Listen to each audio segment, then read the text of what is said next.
नमस्कार साथियों, स्वागत है आपका साइंस गैलेक्सी चैनल पर। और आपको एक नया वीडियो लेकर आए जिसमें आपको भी बड़ा मज़ा आने वाला है। जिस तरह से मैं उत्साहित हूँ, आप भी इसी तरह से आपको भी शानदार मज़ा आने वाला है। अगर इससे पहले आप इस पर पहली बार विजिट कर रहे हैं तो आप इस चैनल जो साइंस गैलेक्सी है उसको सब्सक्राइब ज़रूर कर लीजिएगा।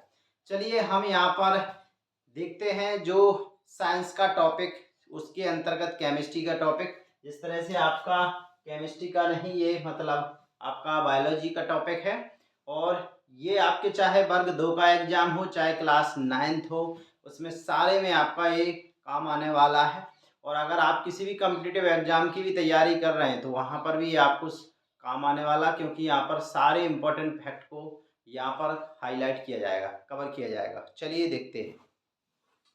यहाँ पर देखिए, पहला जीवन की मौलिक इकाई। क्लियर? तो जीवन की जो मौलिक इकाई है इसके बारे में आपको प्रश्न है यहाँ पर। क्लियर ना?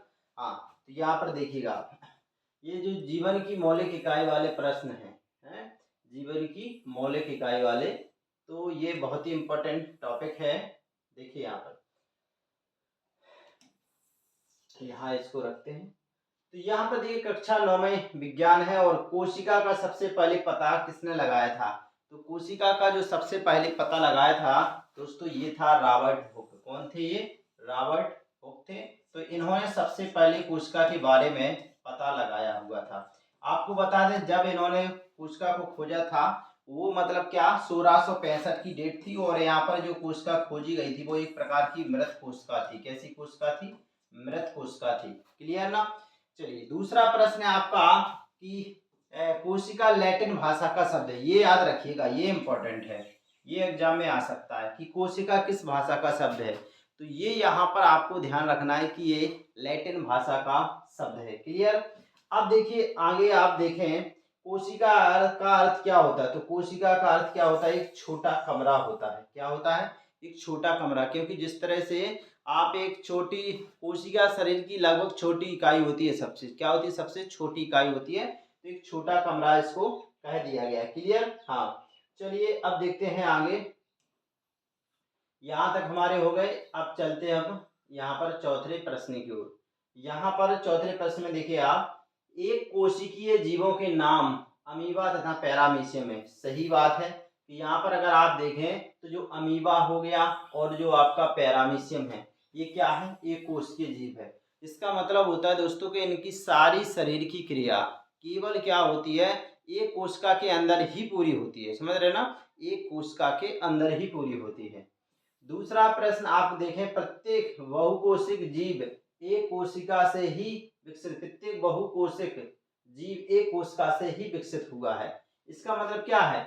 आपके बहुकोश के जीव होते हैं, एक कोशिकीय जीव होते हैं। तो जो बहुकोशिकीय जीव है उसका जन्म भी एक कोशिका से हुआ है। मतलब एक कोशिका से उसका जन्म हुआ है, फिर उसमें बहुत सारी कोशिका डेवलप हुई। वो क्या है कोशिका? जैसे आप देखिए, शुक्राणु की कोशिका हुई, अंडाणु की कोशिका हुई। मानव के केस में देखें तो देखिए, एक कोशिका से सारा शरीर बना कि नहीं।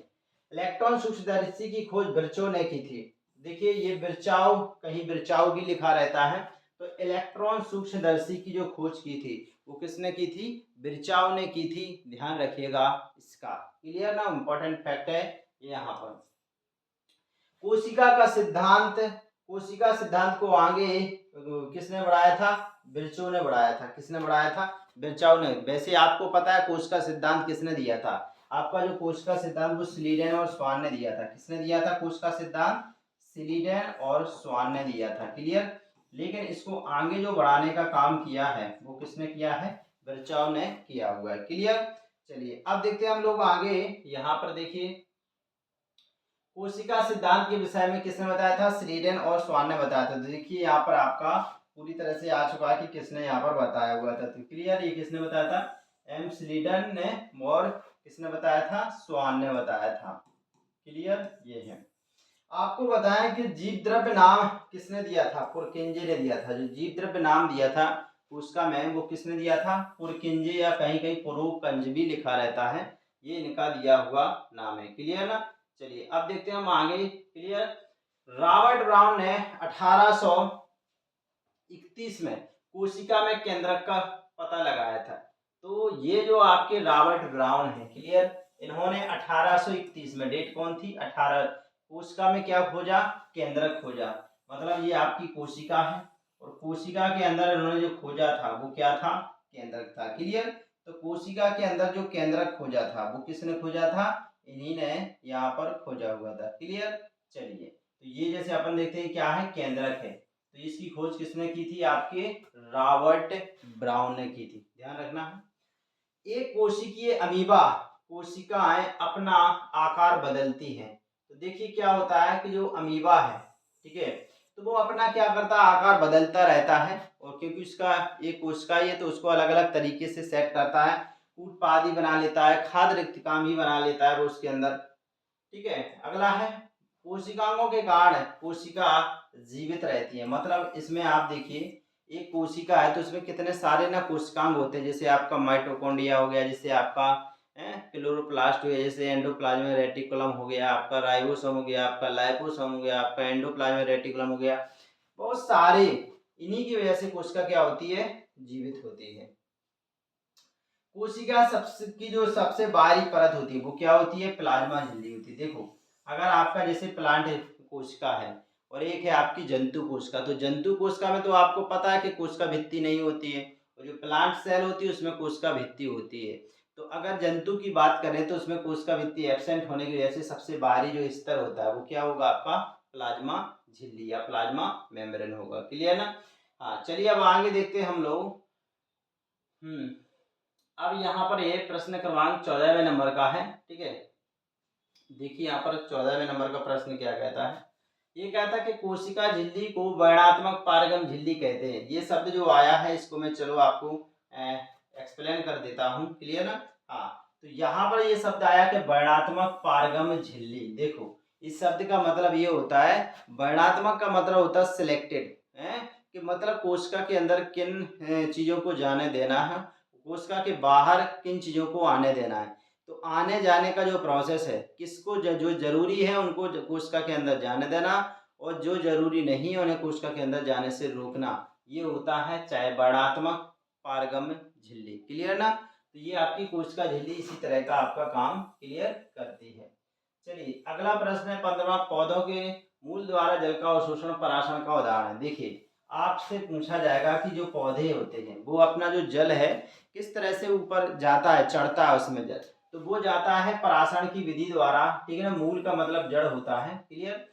तो देखो क्या होता है कि जड़ में के का पराशरण का प्रक्रिया क्या कहता है कि मतलब इसमें जो आपका कोई भी पदार्थ है इसमें ये कहाँ जाता है, कम सांद्रता से अधिक सांद्रता की ओर, क्या आ जाता है, कम सांद्रता से अधिक सांद्रता की ओर। और दूसरा क्या है, पराशरण केवल विलायक का गुण है, ये याद रखिए, इसमें केवल विलायक जाता है, क्या जाता है दोस्तों, केवल विलायक जाता है, और कम सांद्रता से अधिक सांद्रता की ओर ही जाता है, क्लियर ना। अब देखिए अगला है, कोशिका में अणुओं का अंदर तथा बाहर निकलना विसरण द्वारा होता है। बिल्कुल होता है, कोशिका के अंदर जो भी अणु अंदर बाहर जाते हैं वो विसरण द्वारा ही जाते हैं। प्लाज्मा झिल्ली कैसी बनी थी, जिसको अभी बतलाया था ना कि सबसे बाहरी स्तर कोशिका का वो लिपिड और प्रोटीन का बना होता है, एलपी का, ठीक है ना। एल मतलब लिपिड और पी मतलब प्रोटीन, तो लिपिड और प्रोटीन का बना होता है प्लाज्मा झिल्ली। प्लाज्मा झिल्ली लचीली होती है, बिल्कुल होती है, प्लाज्मा झिल्ली लचीली है, दृढ़ नहीं होती है, क्लियर ना। हाँ, चलिए अब देखते हैं हम आगे, लचीली होती है, ठीक है। अब अगला जो देखते हैं वो देखिए आप यहाँ पर जो शानदार तरीके से आपको सारे समझ में आने वाले हैं। प्लाज्मा झिल्ली की रचना की केवल इलेक्ट्रॉन सूक्ष्मदर्शी से देख सकते हैं। तो मतलब ये है कि अगर आपको प्लाज्मा झिल्ली की रचना देखना है कि भाई कैसी वो बनी हुई है, ठीक है ना, तो ये बहुत कोशिका ही बहुत छोटी चीज है, तो प्लाज्मा तो झिल्ली तो और उससे छोटी होगी, तो कैसे देख सकते हैं आप इसको, इसको देख सकते हैं इलेक्ट्रॉन सूक्ष्मदर्शी के द्वारा, क्लियर ना। जो अभी बर्चाव ने बताया था ना कि बर्चाव ने इसका खोजा था, वही वाली सूक्ष्मदर्शी है। नेक्स्ट प्रश्न है कि पादप कोशिकाओं में प्लाज्मा झिल्ली के अतिरिक्त कोशिका भित्ति भी होती है। बिल्कुल होती है पादप कोशिका, क्योंकि पादप कोशिका का ही सबसे बड़ा एक कैरेक्टर है कि पादपों में जो पेड़ पौधे हैं उसमें कोशिका भित्ति होती है, बाहरी स्तर, जंतुओं में नहीं होता है, क्लियर ना। हाँ, अगला देखिए, पादप कोशिकाओं की कोशिका भित्ति काय की बनी होती है, सेल्यूलोज की बनी होती है। दोस्तों किसकी बनी होती है, ये सेल्यूलोज की बनी होती है। आप देख पा रहे होंगे ये किसकी बनी होती है, सेल्यूलोज की बनी होती है। सेल्यूलोज क्या है? एक जटिल पदार्थ है। क्या भाई? सेल्यूलोज एक प्रकार का जटिल पदार्थ है। जो जटिल पदार्थ है दोस्तों वो भी क्या होता है? कार्बोहाइड्रेट होता है। क्या होता है? कार्बोहाइड्रेट। ठीक है ना। और ये क्या है? जटिल कार्बोहाइड्रेट होता है। समझ रहे ना। ये बहुत सारी मोनोसैकेराइड इकाइयों से मिलकर बना होता है। इस वजह से आपका जो सेल्यूलोज है ये मतलब क्या होता है? जटिल सैकेराइड होता है। क्लियर ना। अगला दूसरा है 30 नंबर का, केंद्रक के चारों ओर दोहरी। चलिए इसको हम देखते हैं फिर से आगे ऊपर, अभी पूरा क्लियर नहीं देख पा रहा होगा। ठीक है। देखिए चलिए हम पूरी पीडीएफ को ऊपर खिसका के देखते हैं।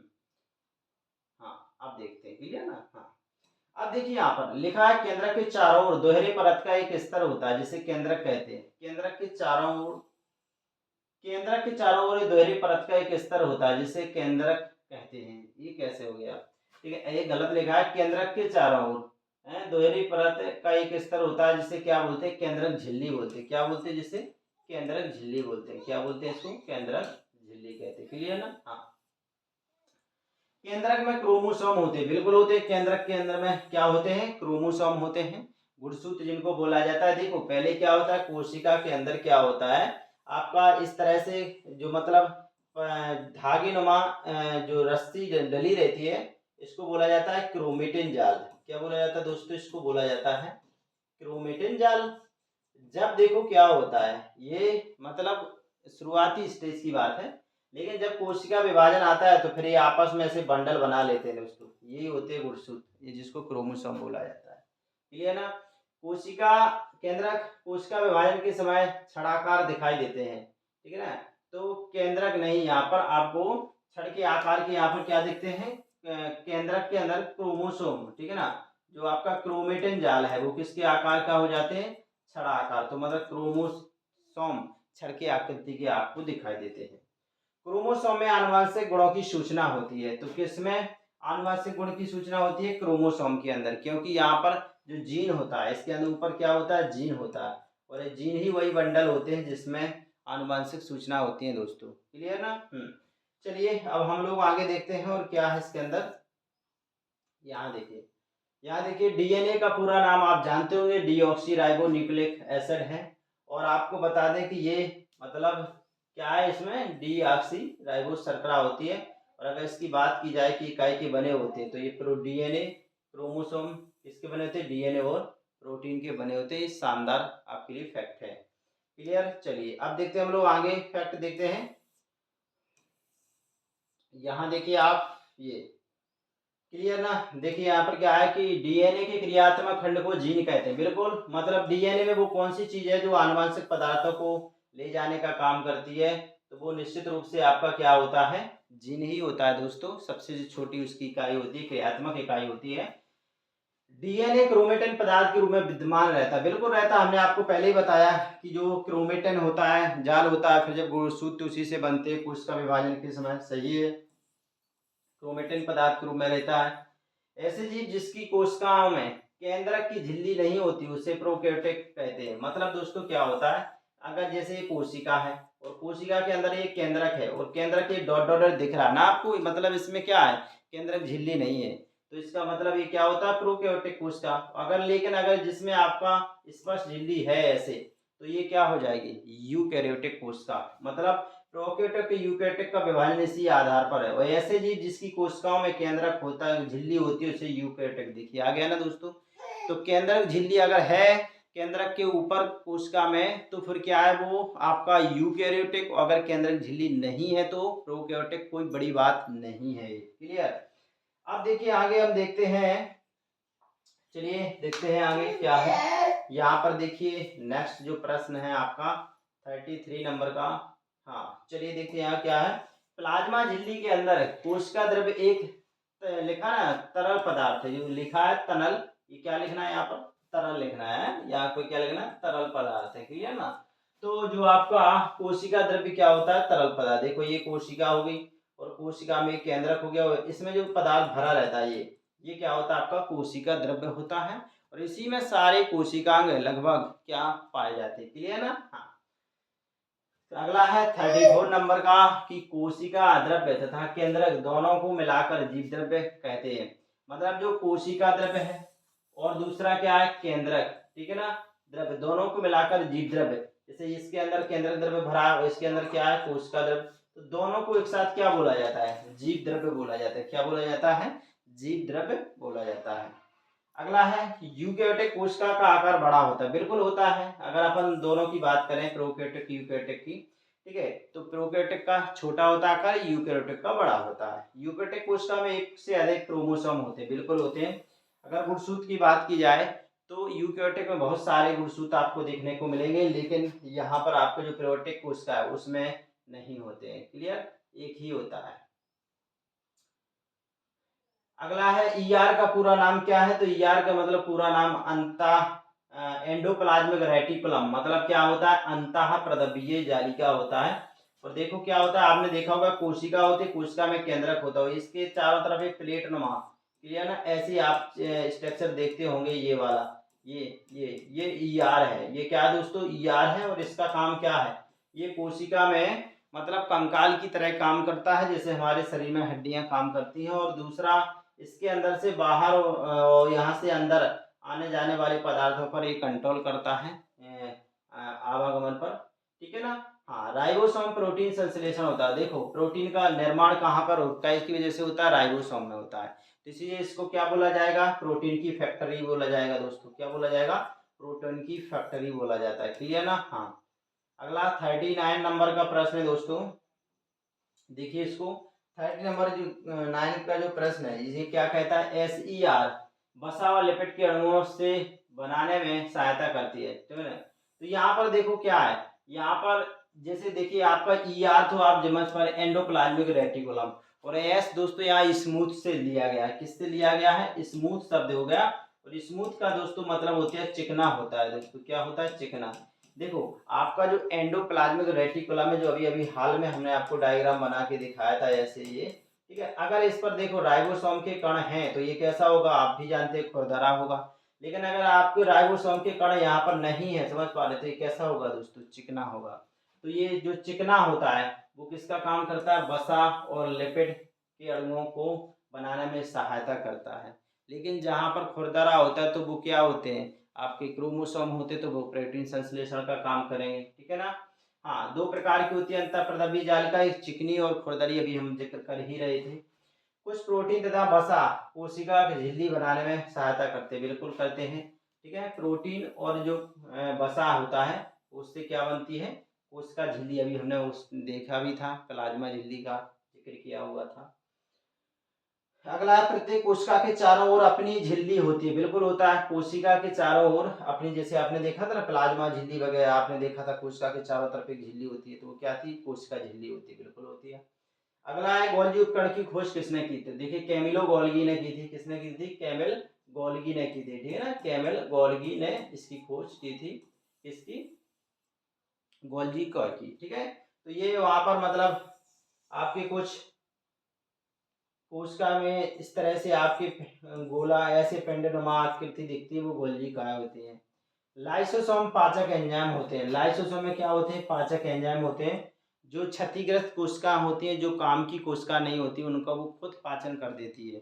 इस वजह से इसको सुसाइड ऑफ द सेल, मतलब आत्मघाती सेल भी बोला जाता है। लाइसोसोम को कोशिका की आत्मघाती थैली भी लाइसोसोम को दोस्तों कहा जाता है। क्लियर ना। ये देखो लिखा भी है, तो कोशिका को क्या बोला जाता है, आत्मघाती थैली। अब कोशिका का बिजली घर कौन होता है, माइटोकॉन्ड्रिया होता है।